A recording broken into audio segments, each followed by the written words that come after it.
Good morning. Thank you for the invitation, Dirk, and cordial and congratulations on this meeting. I would like also to say hello to all the participants, namely Michael Walger in Australia and Lucia Escribano in Mallorca. Okay, so I'm just going to, my presentation is going to start focusing in the issue of government, starting with the can you see now? Okay, starting with the observatory, Azores Tourism Observatory, which is located in the archipelago of the Azores, in Portuguese archipelago in the middle of the Atlantic Ocean, with 250,000 inhabitants and 9 islands. 2 hours flight from Lisbon, 4 hours flight from Boston. So I'm just going to start talking very briefly about the Azores Tourism Observatory background, how it started. And the message here is very clear. It started as a political decision taken by the government. Although there were consultations of several tourism partners in the archipelago, but the decision was a political decision. And we are proud to also say that we are the oldest regional tourism observatory in the country. We started in 2006. In 2000, there was the creation by the Lisbon Tourism Sector Council, the creation of a tourism observatory, but it was very short-lived. It lasted until 2003, from 2003 years only. And with its extinction, there was the rise of several tourist observation units in different parts of the country, including the Azores. And then it started a participatory process with data sharing and exchange of information between all these tourist observation units. But then the elections came. Elections, regional legislative elections for the 9th Azores region government took place in 2004, and in the electoral program of the Socialist Party, there was the idea to create an Azores Tourism Observatory based on the extinct Lisbon based tourism observatory. And we discussed this proposal was discussed within the scope of a broad participatory process promoted by the tourism program coordinator. And it included face-to-face meetings with representatives of the regional tourism sector and with the leaders of the Socialist Party. So there was a mix here between politicians and private sector getting together, discussing the creation of this Azorean Tourism Observatory. But the final decision was a political decision. They won, the Socialist Party won the elections in 2004, and the Azores Tourism Observatory was created in 2006. And so we want to know, we would like to discuss is how the stakeholders were consulted, who identified them, and how were they identified.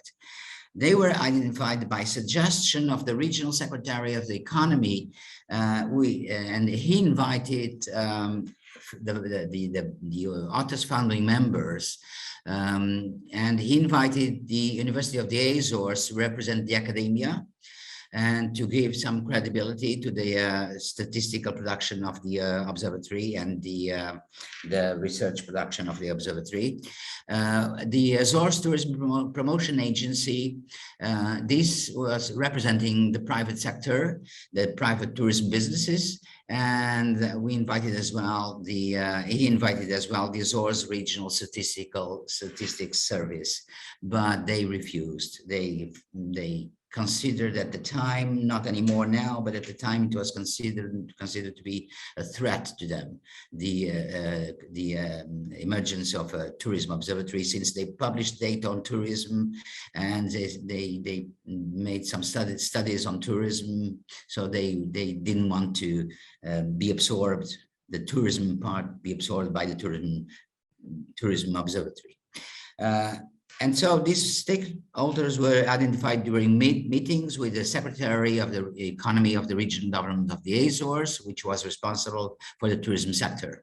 And several activities were defined to be covered by the Azores Tourism Observatory, and mainly monitoring the tourism activity and studying the tourism sector, and organizing conferences and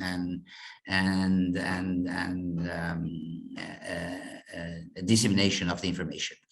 This was the reality when after the Azores Tourism Observatory was created. There was no regional secretariat for tourism and no regional DMO within the structure of the regional government of the Azores.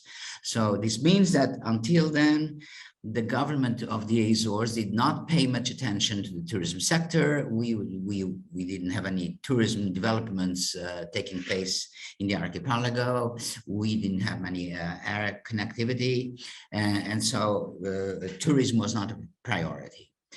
Are they now forming a local working group, and how does this group works? The answer is that the founding members they keep having informal, occasional meetings with the Azores Tourism Observatory to define actions depending on their particular interests. But they're not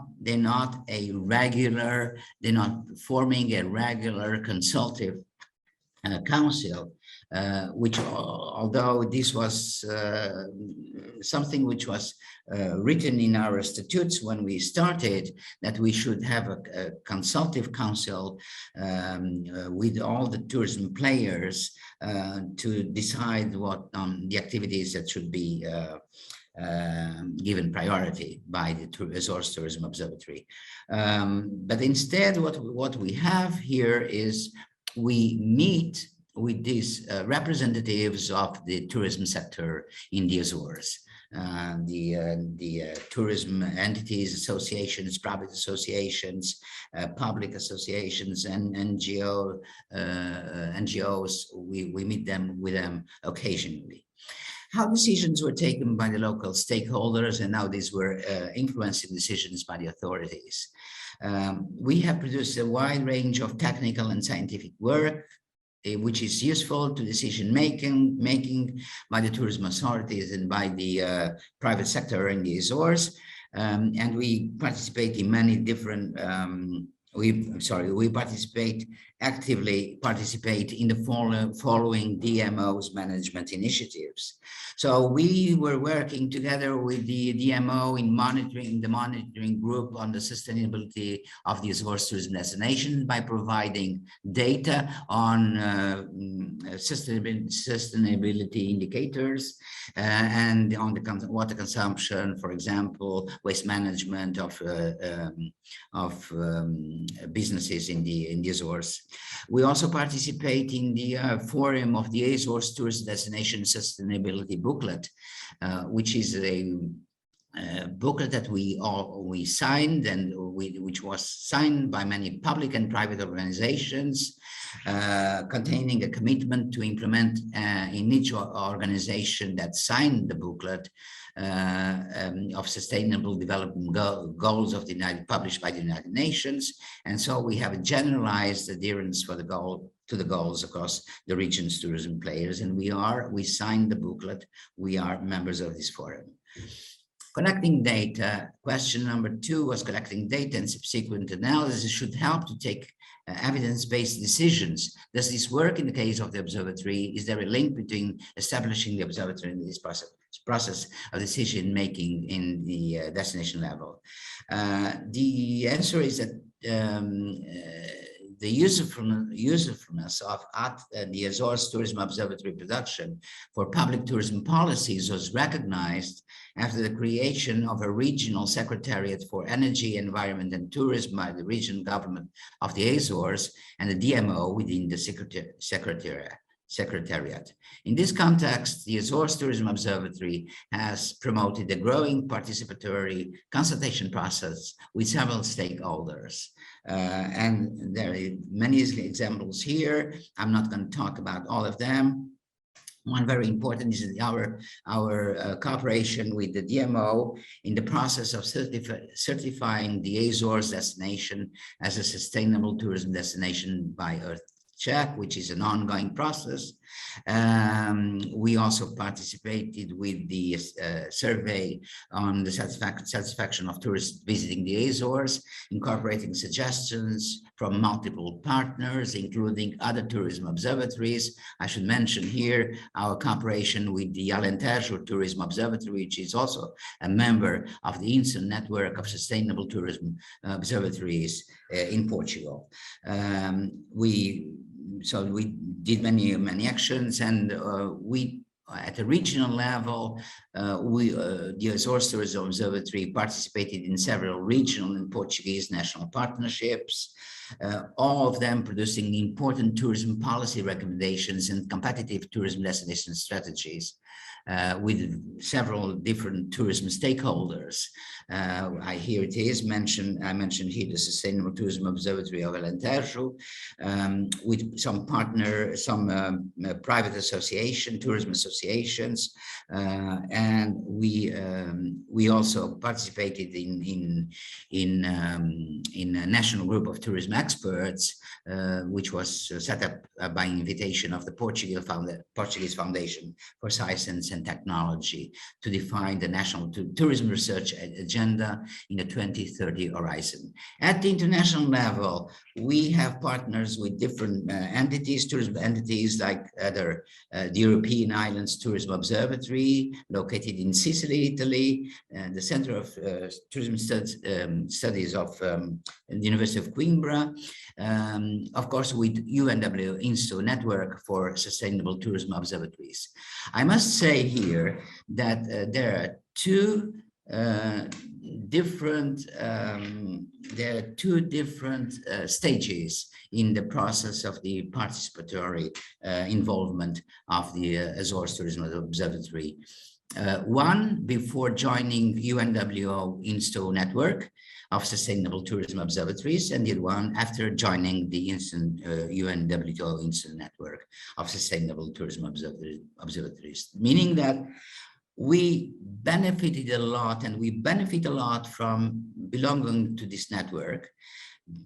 First of all, because we were only doing surveys to tourists visiting the archipelago. When we joined INSTO, we started doing surveys to the residents and to tourism businesses.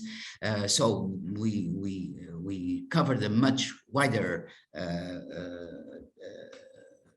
population in our surveys. We also developed sustainability tourism indicators, and I think that this is has been recognized as being extremely important for a destination like the Azores, which is a sustainable tourism, certified as a sustainable tourism destination.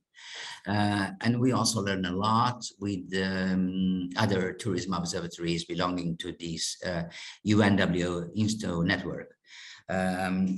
We have had also other partnerships with international bodies. Challenges. What are the main challenges? First of all, a lack of available and systematically collected data on the performance of the tourism sector, especially concern energy consumption, water consumption, waste production by tourism firms and entities, meaning that the tourism firms do not provide information on these consumptions. We have information on all firms operating in the Azores economy, but not specific the tourism firms. Difficulties in reactivating the process of personal tourist surveys, which was completely suspended in April 2020 due to the COVID-19 pandemic.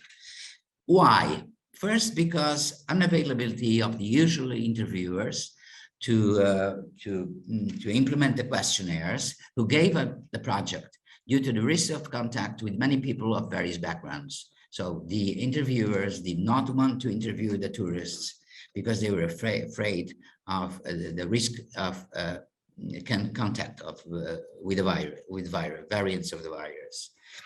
Extremely difficulty in hiring new interviewers in this pandemic context. Very low willingness also on the side of tourists to be interviewed in person due to the increasing fears of being contaminated by the COVID-19 variants. Low number of incoming tourists. This is exactly what happened with other places that they have been mentioned before by the previous participants. Low numbers of incoming tourists, highly dependent on health measures taken by each country and which are constantly changing, more time spent in compliance with sanitary security bureaucracies and protocols, meaning less time to answer questionnaires. So we are facing four major constraints. We many times in the past have not been recognized as a useful partner by the DMOs. I must tell you also that in our case, we're not inside the structure of the DMO, although the DMO, yes. I think you don't see my messages. Can you try to conclude within a minute by now, please? A minute, yes. Low annual budget, low political recognition. The future is a bet on digital tourism projects integrated in the Azores Digital Innovation Hub project, implement several new projects, implement a new online resident survey in partnership with the DMO on the impact of climate change on the Azorian tourism products. So we will continue to the ongoing projects, but we also will embrace new projects which are important for the sustainability of the Azores tourism destination. We want to strengthen OTA's partnerships with various tourism stakeholders by setting up an operational regional tourism consulting board, including the major local tourism players. And finally, we will strengthen our partnership mainly with the Insto network observatories in Portugal and abroad. And thank you very much.